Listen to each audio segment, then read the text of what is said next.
ராதே கிருஷ்ணா. வணக்கம். நான் உங்கள் சுகியம்மா பேசுகிறேன்.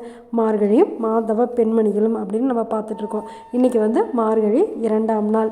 இந்த மார்கழி மாதம் பெண்களுக்கான மாதம் அப்படின்னு சொல்லலாம். ஏன்னா பாவை நோன்பு இருக்கிறது, காலையில் எந்திரிச்சு கோலம் விதவிதமாக கோலம் போடுறது, அப்புறம் கடவுளுக்கு பிடிச்ச பலகாரமெல்லாம் செய்கிறது, கோவிலுக்கு போகிறது, இந்த மாதிரி பெண்களுக்கு தான் ரொம்ப ரொம்ப முக்கியத்துவம். அதனால தான் இந்த மார்கழி பெண்களுக்கான மார்கழியாக இருக்கட்டும் அப்படின்னு சொல்லிட்டு எந்தெந்த பெண்களுக்கு கடவுள் எப்படியெல்லாம் காட்சி கொடுத்துருக்காரு அப்படின்னு சொல்லி பார்த்துட்ருக்கோம். இன்றைக்கி யாரை பார்க்க போகிறோம் அப்படின்னாக்கா, இன்றைக்கி சக்குபாய் அப்படிங்கிறவங்களையும் வந்தி அப்படிங்கிற பாட்டியை பற்றியும் தெரிஞ்சுக்கலாமா? பண்டரிபுரத்தில் சக்குபாய் அப்படின்னு ஒரு பெண்மணி இருந்தாங்களாம். அவங்க ரொம்ப ரொம்ப நல்லவங்களாம். அவங்களுக்கு பாண்டுரங்கன்னா ரொம்ப பிடிக்குமா. அவங்க எந்த வேலை செஞ்சாலுமே பாண்டுரங்கனை பற்றி பாடிக்கிட்டே இருப்பாங்களாம். ஆனால் இது அவங்களுடைய கணவனுக்கும் மாமியாருக்கும் பிடிக்கவே இல்லையா. இவன் எப்போ பார்த்தாலும் பாடிக்கிட்டே இருக்கா அப்படின்னு சொல்லிட்டு. அந்த சமயத்தில் அவங்களுடைய குருநாதர் இவங்களுக்கு நல்ல நல்ல போதனையெல்லாம் சொன்னாங்களாம்.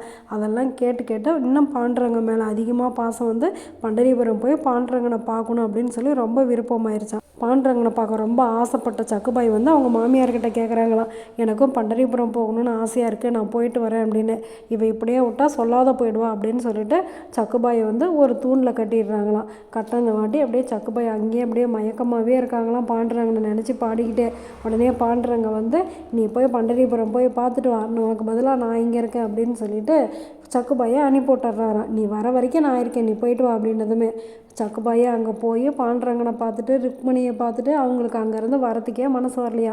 அங்கேயே பூ கட்டிட்டு அங்கேயே பாண்டுரங்கனை பார்த்துக்கிட்டே இருந்துக்கிட்டே இருக்காங்களாம். ருக்மணிக்கு ரொம்ப கவலையாயிருச்சான். என்னடா அது இவர் போனவர் வரவே இல்லையே அப்படின்னு சொல்லிட்டு மறுபடியும் அவங்க குருக்கிட்ட போய் நீங்கள் கண்ணை அங்கே இருக்கான், நீங்கள் போய் வர சொல்லுங்கள் அப்படின்ட்டாங்களாம்.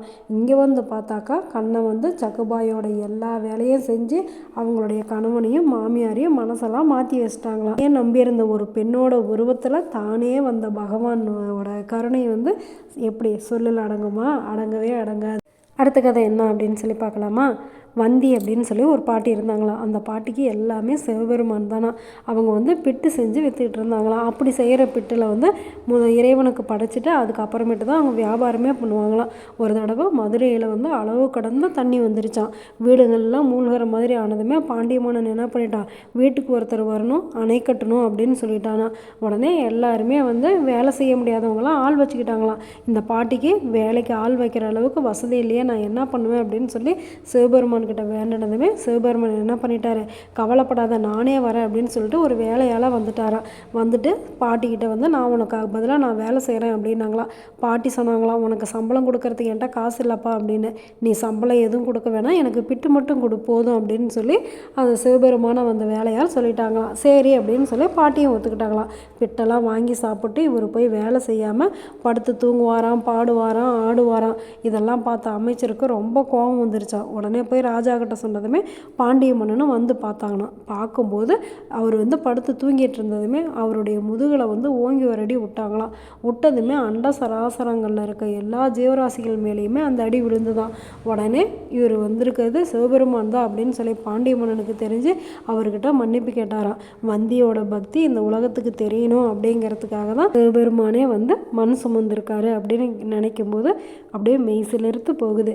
கடவுளை நோக்கி நம்ம ஒரு அடி வச்சோம்னா அவர் நம்மளை நோக்கி 100 அடி வைக்கிறாரு அப்படிங்கிறது இந்த ஜனாபாய் கதையிலையும் வந்தி அப்படிங்கிற பாட்டி கதையிலேருந்து நம்மளுக்கு தெரியுது.